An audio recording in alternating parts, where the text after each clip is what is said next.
आइए आज हम सुदूर संवेदन के बारे में चर्चा करेंगे।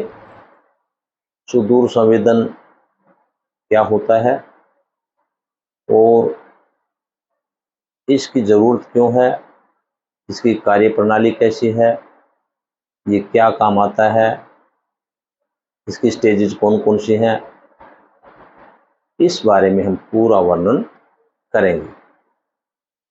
इंग्लिश में सुदूर संवेदन को रिमोट सेंसिंग कहते हैं। यहाँ शुरू से ही मानव ऐसे स्थानों को देखने का जिज्ञासु रहा है जहाँ मनुष्य नहीं पहुँच पाता है, तो उसकी जिज्ञासा रहती है। उदाहरण के रूप में सदियों से ही मानव देखता रहा है कि चंद्रमा क्या है, चंद्रमा पर क्या चीज़ है, समुद्र है, उसके अंदर क्या है, किस प्रकार की आकृति है, पहाड़ कैसे बने, ऊंचे पहाड़ों पर क्या है, अनेक प्रकार के चीज़ें जहां मानव नहीं पहुंच पाया है।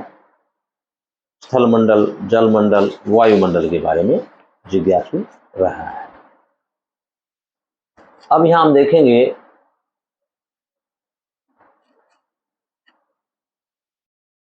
रिमोट सेंसिंग या सुदूर संवेदन किसे कहते हैं। सुदूर संवेदन का तात्पर्य है बिना छुए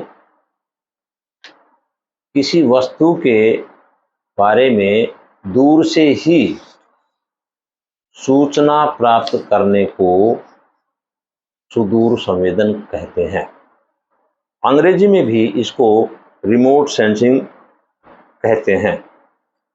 दूसरे सिंपल शब्दों में कह सकते हैं remote sensing is the science और art of telling something about an object without touch और कॉन्टैक्ट।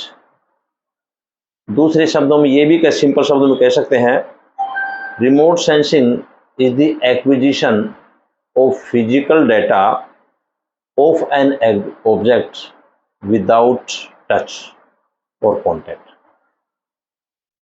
यानी कि बहुत दूर से हम बैठे बैठे ही किसी वस्तु के बारे में सूचना प्राप्त करते हैं। अभी आपने देखा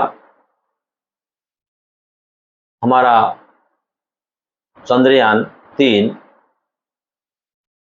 चंद्रमा पर पहुंचा, चंद्रमा के दक्षिणी ध्रुव पर उतरा और वहां 3,84,000 किलोमीटर दूर से ही वहां की सूचनाएं हमें प्राप्त हुई कि चंद्रमा पर किस तरह से हमारा लैंडर है, प्रज्ञान है, जिसे रोवर कहते हैं, किस तरह से काम कर रहा है, कैसे उतरा है। तो आप अंदाजा लगा सकते हैं कि दूर से हर चीज के बारे में जानकारी हासिल करना। एक और भी मीनिंग है इसके अंदर। The term remote sensing in its broadest sense merely means reconnaissance at a distance. बहुत दूर से ही किसी वस्तु के बारे में टहो लेना, उसे हम सुदूर संवेदन कहते हैं। यहाँ हम एक और शब्द है remote sensor. A device that detects the electromagnetic radiation reflected from an object is called a remote sensor. यानी कि वह यंत्र जो हमारा इलेक्ट्रोमैग्नेटिक रेडिएशन से जो इंफॉर्मेशन धरती पर आती हैं, उस पर रिफ्लेक्शन होता है, उसको ग्रहण करने के लिए हमारा रिमोट सेंसर काम करता है। जैसे कैमरा और स्कैनर है, ये रिमोट सेंसर के बढ़िया एग्जाम्पल है। फॉर एग्जाम्पल, बहुत दूर से कुछ व्यक्ति जा रहे हैं मार्ग के अंदर, आपने कैमरे से उसकी तस्वीर ले ली, और दूर से ही आपने बिना छुए ही उसके बारे में जानकारी हासिल कर ली। ये कैमरा है, ये भी रिमोट सेंसर का काम करता है। स्कैनर है, ये भी रिमोट सेंसर का काम करता है।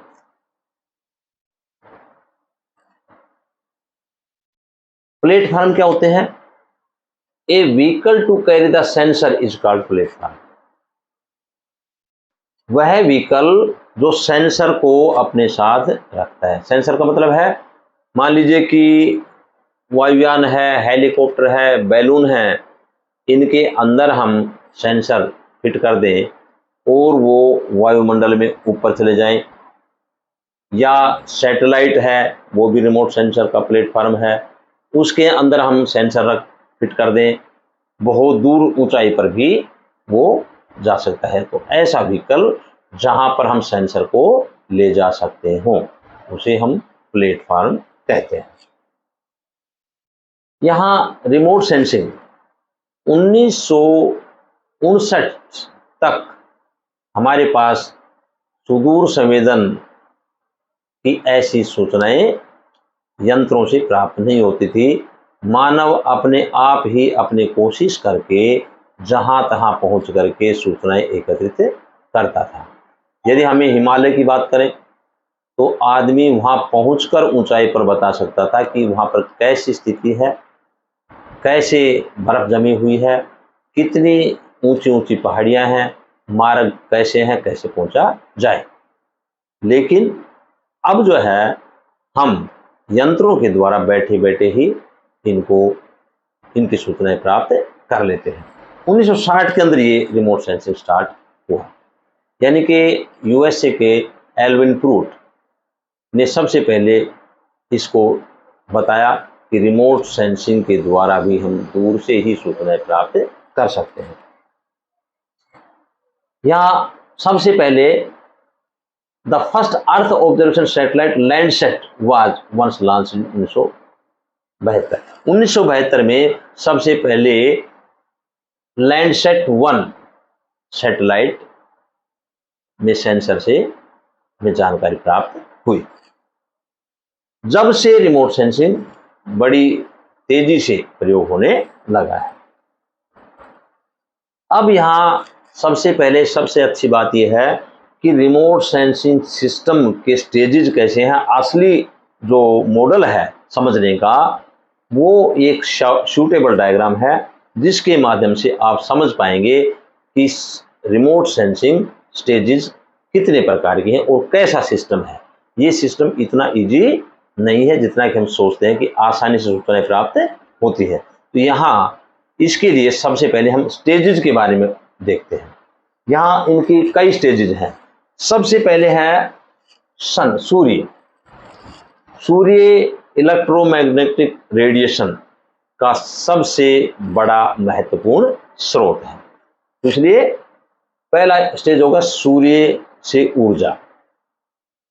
दूसरा है, ये ऊर्जा हमारे वायुमंडल में से होती है और वायुमंडल के अंदर बादल भी हैं, वाष्प भी हैं, बिखर भी जाते, स्कैटरिंग है, रेज। तो कुछ भाग जो टोटल ऊर्जा का भाग है, कुछ भाग वापिस रिफ्लेक्ट हो जाता है, कुछ बिखर जाता है वायुमंडल में, कुछ बादल वगैरह होते हैं उनके यहाँ आता है, वापिस रिफ्लेक्ट हो जाता है। इस तरह से वायुमंडल में से सूर्य की किरणें हैं वो कई कार्य करती हुई धरती तक पहुंची है। अब यहाँ जो सूर्य से एनर्जी आई थी वो इंटरवीन करती हुई यहाँ धरती अर्थ सरफेस पर भी आई। पहली स्टेज, दूसरी स्टेज, तीसरी स्टेज, अर्थ सरफेस पर एनर्जी आई, उसने भी अपना इंटरेक्शन करना शुरू कर दिया। अर्थात इसके ऊपर जो भी चीजें हैं धरती पर, पर्वत हैं, पठार हैं, मैदान हैं या अन्य कोई भी चीज है जो यहाँ पर बनी हुई हैं, वो सारी यहाँ पर जो है एनर्जी के रूप में दिखती हैं और रिफ्लेक्ट होती है। फिर उसके बाद भी यहाँ पर जो चीजें हैं वो आगे रिफ्लेक्ट होकर के कहाँ जाएंगी, सेंसर तक पहुंच जाएंगी। सेंसर कहाँ लगा हुआ है, हमारे सैटेलाइट के अंदर प्लेटफॉर्म है जिसे बोलते हैं सैटेलाइट। सैटेलाइट में हमारा सेंसर लगा हुआ है। जो पृथ्वी के ऊपर जो भी आकृतियां बनी हुई हैं, पर्वत हैं, पठार हैं, घास है, मैदान है, नदियां हैं, नाले हैं, विभिन्न प्रकार की चीजें, सब कुछ जो अवेलेबल है वो सारा रिफ्लेक्ट हो जाता है। और यहाँ वो सेंसर इसको क्या करता है, यहाँ के सभी चीजों के जो भी चीजें बनी हुई हैं उसका चित्र बनाना शुरू कर देता है। यानी कि नदियां हैं, नाले हैं, पहाड़ हैं, या कोई चीज भी है, यहाँ ये ऊपर इसका इमेज बनाना शुरू कर देता है। और इमेज जो बना देते हैं उसे क्या बोलते हैं, इमेजरी। जैसे ये है,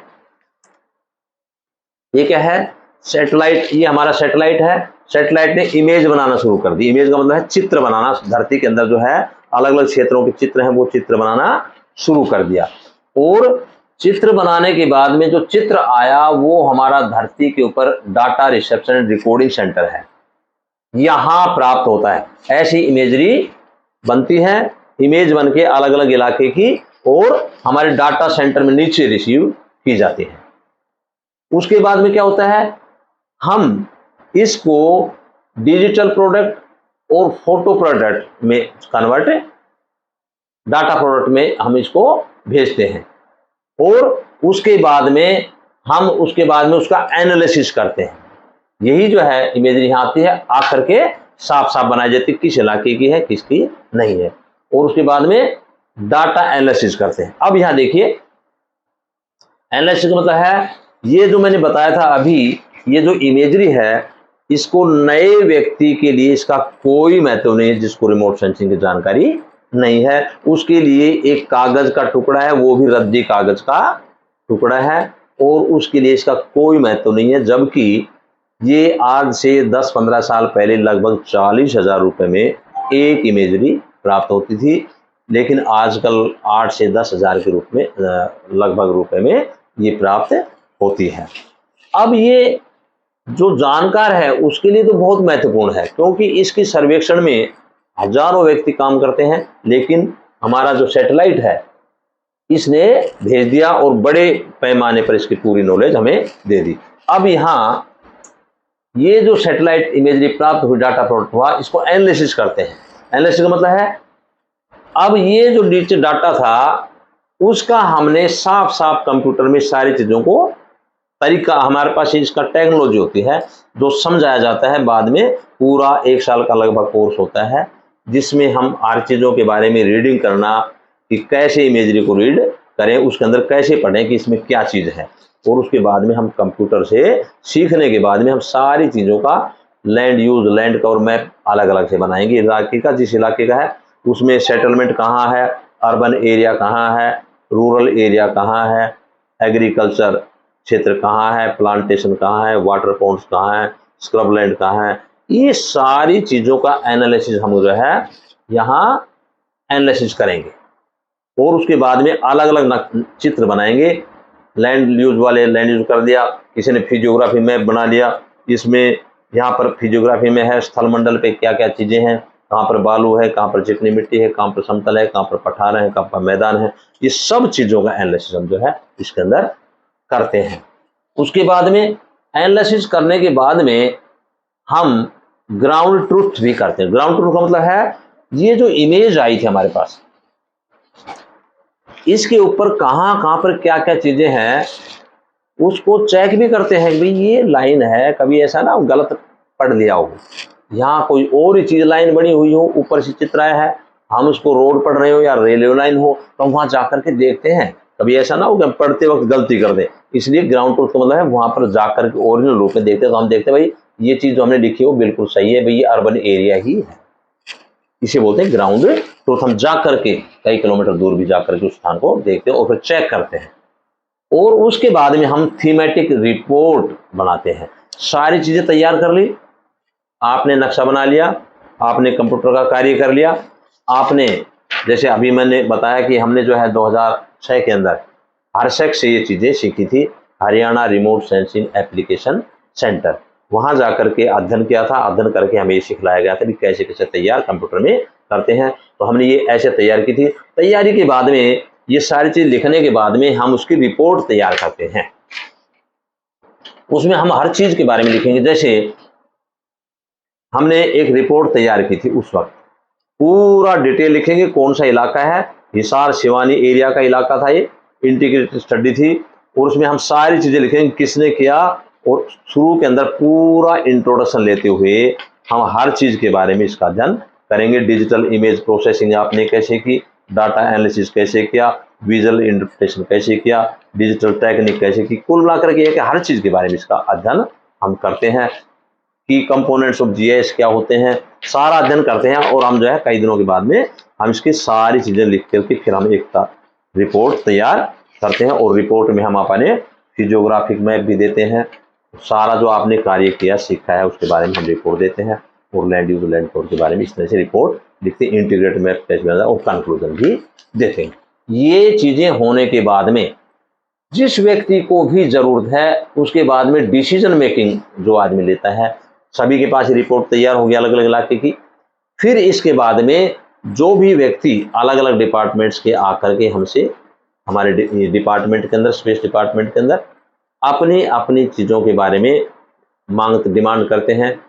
रेलवे लाइन वाला कहता है कि हमें रेलवे लाइन के लिए हमें स्पेस बताइए, नक्शा दे दीजिए ताकि हम देख सकें कहाँ कहाँ पर रोड बनाने वाला, बिजली के खंभे बनाने वाला, खंभे लगाने वाला, सब अपने अपने क्षेत्र के बारे में रोड्स कंस्ट्रक्शन, रेलवे कंस्ट्रक्शन या अन्य कोई भी, हर डिपार्टमेंट अपने अपनी सुविधा अनुसार उसके नक्शे लेता है।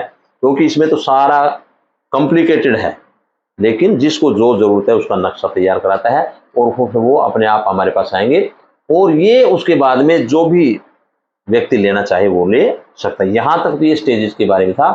पहली स्टेज सूर्य का स्रोत, दूसरा स्टेज हमारा एटमॉस्फेयर के पास इंटरवीनिंग, तीसरा स्टेज अर्थ सरफेस पे हमारी एनर्जी आई इसने, फिर उसके बाद में चौथा नंबर हो गया यहाँ से रिफ्लेक्शन हो गया। रिफ्लेक्शन के बाद में सैटेलाइट जो है इसके अंदर सेंसर है, सेंसर ने हमारी इमेज बनाना शुरू कर दिया। इमेज जो है हमारा नीचे डाटा रिसेप्शन रिकॉर्डिंग सेंटर में आ गया।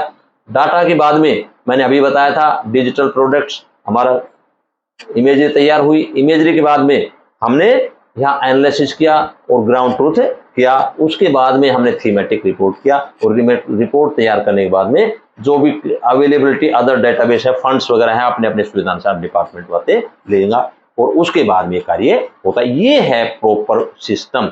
ये समझने के बाद में आपको कोई दिक्कत नहीं आती है। देखिए अब यहाँ देखिए, अभी मैंने बताया तो शॉर्टकट बता रहा हूँ।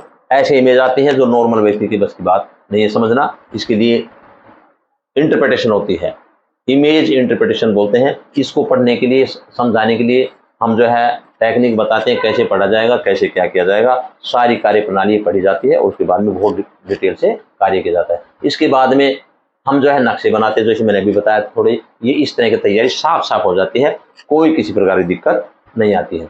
उसके बाद में सेंसर, अब यहाँ सेंसर की बात भी कर लेंगे। सेंसर कितने प्रकार के होते हैं? सेंसर होते हैं which sense natural radiations either emitted or reflected from the earth are called passive. Passive sensor कौन से होते हैं? यानी कि सूर्य की किरणें सीधी आई, उसको जो हमारा सेंसर है ग्रहण कर लेता है, उसे पैसिव सेंसर बोलते हैं। प्राकृतिक रूप से सूर्य की जो रेडिएशन है वो धरती पर आई, और वो जो है उसके बाद में उसके आधार पर उन्होंने नक्शा तैयार, इमेज तैयार किया, उसे बोलते हैं पैसिव सेंसर। मान लो रात हो जाए तो रात में तो सूर्य की किरणें काम नहीं करेंगी, तो उसके लिए दूसरा है एक्टिव सेंसर। यानी इस तरह का active sensor, the sensor which carry electromagnetic radiation of a specific wavelength और बैंड और wavelength to illuminate the earth surface are called active sensor. यानी कि वो हमारे जो भी क्षेत्र है उसके ऊपर अपनी रोशनी फेंकेंगे और फेंक करके अपना चित्र लेते हैं, उसे हम एक्टिव सेंसर कहते हैं। फॉर एग्जांपल आप देखते हैं दिन के अंदर आपका कैमरा काम कर रहा होता है, तो रात को अंधेरा हो जाता है तो आप क्या करते हैं, कैमरे के अंदर एक्टिव सेंसर चालू कर देते हैं। दिन के अंदर जरूरत नहीं है, दिन के अंदर तो सूर्य की रोशनी है। रात को क्या करेंगे, पहले कैमरा फ्लैश को मारेगा, फेंकेगा रोशनी को, और तुरंत जो है क्लिक कर लेगा। ऐसे ही हमारे जो सैटेलाइट हैं उनके अंदर भी जब हमें अंधेरा हो जाए तो उसके अंदर ऐसे सेंसर लगे होते हैं जिसकी सहायता से हम रात को भी चित्र ले सकते हैं। तो दो हो गए type of sensor, active sensor and passive sensor. यहां है कि हम या हमारा जो प्लेटफॉर्म है कितनी दूरी तक हम सैटेलाइट को सेट कर सकते हैं, या तो हम देखते हैं कि जियो स्टेशनरी सैटेलाइट है वो लगभग हम यहाँ धरती से 36,000 किलोमीटर ऊंचाई पर भूमध्य रेखा के ऊपर क्षेत्र पर हम सेट करते हैं, ताकि पृथ्वी की जो गति है और हमारे सेंसर की गति है, प्लेटफॉर्म की गति, वो दोनों एक बराबर हो जाती हैं। यानी पृथ्वी जिस गति से घूमेगी उसी गति से वो साथ साथ चलेगा। तो जहां पर भी फिट किया है, मान लीजिए उसको 36,000 किलोमीटर ऊंचाई पर फिट कर दिया, फेंक दिया, वहां से जिस भी क्षेत्र, मान लो इंडिया का किसी भाग है, पूर्व पश्चिम उत्तर दक्षिण या कोई पर्टिकुलर स्पेस, उस पर हमने कैमरा फिट कर दिया और उसका चित्र है तो वो लगातार उसकी इंफॉर्मेशन देता रहेगा आपको कंटिन्यू। अगर अमेरिका है, साउथ अमेरिका या अन्य देश है, वो अपने अपने सैटेलाइट को सेट करते हैं और अपने अपने देश के बारे में लेते हैं, सूचना लेते हैं। तो एक बार फिट करते हैं उसकी इंफॉर्मेशन हमें मिलती रहती है। तो ये है हमें stationary, geo stationary mobile centre भी होते हैं, हमारे जो है प्लेटफॉर्म भी होते हैं जो चलते रहते हैं। यहां अभी देखेंगे रिमोट सेंसिंग के फायदे क्या है। रिमोट सेंसिंग की बहुत ज्यादा बेनिफिट। पहला तो है remote sensing provides area covering data. मैंने अभी बताया जो एरिया कवर करना है, माने पूरे संसार की चित्र लेने की जरूरत नहीं है, हमें इंडिया की जरूरत है, तो हम अपना सैटेलाइट से इंडिया के ऊपर किस क्षेत्र का एरिया कवर करना है उसका ही चित्र हम लेंगे और वो हमारे पास धरती पर आता रहेगा। अगर हमने हिंद महासागर के ऊपर अपना कैमरा सेट कर रहा है तो हिंद महासागर के ही जलीय क्षेत्र के बारे में सूचनाएं प्रदान हमें करता रहेगा। अगर हमने उत्तरी भारत के हिमालय पर्वत के बारे में सेट किया है तो हिमालय पर्वत के बारे में भी हमें सूचना प्रदान, यानी जिस क्षेत्र में भी करेंगे उसी का हमें जो है डाटा प्राप्त होता रहेगा। दूसरा है आरएस प्रोवाइड्स टेम्पोरल डाटा, यानी कि समय समय के अनुसार डेटा देता है। आज आपने सुबह किया है, कोई बात नहीं है, आपका डेटा फीड हो गया है, उसके बाद में फिर जो है हमारा सैटेलाइट घूमेगा और फिर जो है दूसरे दिन उसी समय का डाटा फिर प्राप्त कर सकते हो, यानी रिपीट कर सकते हो आप बार बार। आज डाटा लिया है, 6 महीने के बाद में उसी स्थान का डाटा रिपीट कर सकते हो। यानी कि RS provides temporal data repeatability, repeat करता करता रहता है। आपने किसी स्थान का फिट किया है तो उसको आप आज कल 6 महीने साल में उसी स्थान पर फिर ले सकते हो। RS provide real time data, जो रिमोट सेंसिंग ने डाटा दिया है वो बिल्कुल सही लिखा हुआ टाइम होता है, इतने बजे इस क्षेत्र के लिए, तो वो बिल्कुल रियल टाइम डेटा होता है, उसमें कोई हेरफेर नहीं होता, एग्जैक्टली टाइम होता है। आरएस प्रोवाइड मल्टीपर्पज डेटा, सबसे बड़ी बात यह है, यहां मैंने अभी बताया ये हमारा सैटेलाइट इमेजरी है, अभी मल्टीपर्पज डेटा है। मल्टीपर्पज का डेटा का मतलब है यहां पर सारे हैं, अर्बन एरिया का भी इसके अंदर आ गया, इसके अंदर हमारे नहरें भी आ गई, रोड्स भी आ गए, रेलवे भी आ गए, हमारे सैंड ड्यून्स भी आ गए, हमारे पास विलेजेस की इंफॉर्मेशन भी आ गई, जो भी पठार पर्वत मैदान कुल मिलाकर के जो धरती के ऊपर सारी चीजें हैं वो सारा तो मल्टीपर्पज डेटा है, ये है। दूसरा है RS data are generally in digital format except for aerial. ये सारा जो क्या है डिजिटल फॉर्मेट में है। एरियल फोटोग्राफ तो फोटोग्राफ अलग होते हैं, किंतु ये सारा डिजिटल फॉर्म में प्राप्त होता है, इसलिए and therefore easy to process with computer, इसलिए ये कंप्यूटर में हम आसानी से दिखा कर सकते हैं। मैंने अभी बताया था कि हमने सारे डाटा लेने के बाद में कंप्यूटर में एडजस्ट किए, कंप्यूटर में सीखने के बाद में सारा डेटा को साफ साफ तरीके से निकाल सकते, इसलिए RS data easy to process with the computers. अगला है आरएस डेटा कॉस्ट इफेक्टिव। ये तो सही है कि शुरू के अंदर हम सैटेलाइट छोड़ेंगे तो शुरू में तो हमारा डाटा, ये हमारा रिमोट सेंसिंग है तो महंगा पड़ेगा शुरू के अंदर। क्यों? अगर हमें एक दो चित्रों के लिए अगर सेट करना बहुत महंगा पड़ेगा, लेकिन हमें काफी सफिशिएंट डाटा की जरूरत है तो वो सस्ता यूं पड़ेगा। एक बार आपने फिट कर दिया, उसमें आपको वहां जो टीम पहले हजारों व्यक्ति टीम की काम करती थी, उतना आपका एक रिमोट सेंसर ऊपर लगा हुआ है, वो सारे चित्र आपको नीचे भेजता रहेगा। इसलिए remote sensing data are cost, एक बार जो है लागत ज्यादा आती है, उसके बाद में लागत ज्यादा नहीं आती है। कवर ओवर इनएक्सेसिबल एरिया, ये सबसे बड़ी बात यह है, यानी कि जहां पर मानव नहीं पहुंच सकता ऐसे स्थानों के डेटा को कवर करता है। फॉर एग्जाम्पल आप देखिए, समुद्र के अंदर हर व्यक्ति नहीं जा सकता, अंदर नहीं जा सकता। धरती के अंदर विभिन्न प्रकार के मिनरल्स हैं, उसके अंदर जो है नहीं जानकारी प्राप्त कर सकता, या वायुमंडल है उसके बारे में जानकारी प्राप्त नहीं कर सकता, या ऊंचे पहाड़ है, या घनिष्ठ जंगल है, घने जंगल है। तो इससे रिमोट सेंसिंग से, या बाढ़ है, शुष्क क्षेत्र है जहां पर आदमी नहीं पहुंच सकता, उन क्षेत्रों का डेटा कवर करता है। ये सारे क्षेत्र के बारे में आंकड़े प्रदान करेगा कि कहां पर हमारे धरती में क्या क्या चीजें, उनके बारे में भी प्रदान हमें करेगा। कैसा समुद्र है, कैसी मछलियां हैं, कहां पर मीठा पानी है, कहां पर खारा पानी है, ये सारी चीजें हमें क्या करेंगे, इनएक्सेसिबल एरिया में हम जहां भी नहीं जा सकते वहां पर इसके बारे में हमारा डाटा कलेक्ट कर सकेंगे। लेकिन इतना तो आसानी तो लगता है, लेकिन लिमिटेशन और रिमोट सेंसिंग के भी है। पहला यह है, specialised knowledge is required to analyse the remote sensing images, क्योंकि इसके लिए हर व्यक्ति इसको एनालाइज नहीं कर सकता। हमारा डाटा आया, आम आदमी के लिए तो लगभग 80-90% क्या ज़्यादा परसेंट तक अभी तक तो इतनी इंफॉर्मेशन जब तक वैज्ञानिक नहीं सीखेंगे, उसके लिए तो कॉमन कुछ भी नहीं, कागज भी ऐसा है जो रद्दी मानते हैं। लेकिन जिसने जिसको इसकी नॉलेज, स्पेशलाइज्ड नॉलेज, उसके लिए बहुत महत्वपूर्ण है। इसलिए इसके लिए स्पेशल नॉलेज होनी चाहिए। जिस व्यक्ति ने इसरो से रिमोट सेंसिंग का सारा सिस्टम समझ रखा है, सारी टेक्नोलॉजी समझ रखी है, जिसको इंग्लिश की नॉलेज है, हिंदी की नॉलेज है, फिजिक्स की नॉलेज है, कंप्यूटर की नॉलेज है, ज्योग्राफी की नॉलेज है, जियोलॉजी की नॉलेज है, तो ये सारा जो है स्पेशलाइज्ड नॉलेज है, तो ही हम अच्छी तरह से उसका एनालिसिस कर पाएंगे।